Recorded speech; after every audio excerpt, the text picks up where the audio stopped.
When I was a kid, I told people my father was a real estate broker. But in fact, he was part of a group importing tons of marijuana from Colombia to the East Coast. I'd only seen my father once in the last 2 decades. I took a camera to Cambridge to find him again.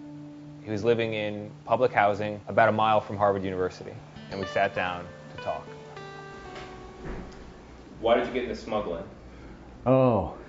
It grew on me. I started out with just a few Mexican keys and loved the money. I enjoyed smuggling. I liked to do it. I wouldn't trade it for anything. It was great. How did you feel when you were doing it? I felt like a big man. Like people were waiting on me, waiting for my phone call, waiting for a delivery. Do you think you're a criminal? No, I don't look at myself as criminal. It was a victimless crime, Tony. There was no victims. It was against the law what I was doing, smuggling, but there were no victims. Everybody who you came in contact with was happy because they were either making money or they were having a good time with you in some hotel. I was so addicted to cocaine. It was my downfall. No person was my nemesis. It was just the cocaine. And I could never break the habit. I even do some today. Do you still use drugs? Yes. I smoke crack cocaine. I didn't think that my son knew what I was doing. I would go into the bedroom and lock the door and snort my coke all night. I think I was a good father. I was nurturing.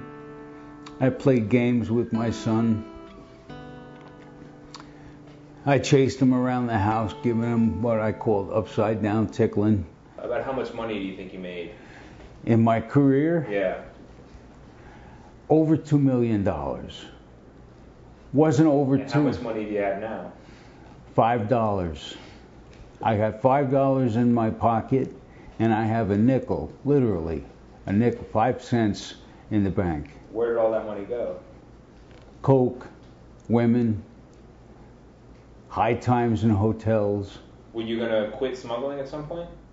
That never occurred to me to stop. Smuggling, you mean? Smuggling.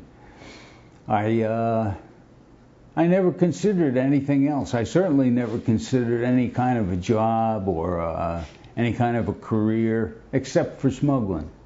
I liked it. I wanted to do it. I could do it, and I did it efficiently and good. But no, I never thought about stopping. I thought it would go on forever. Of course, it didn't. My father was finally arrested in 1992. He spent about a year in prison, 6 months in a halfway house, and then probation for 3 years. It was good to see my father again.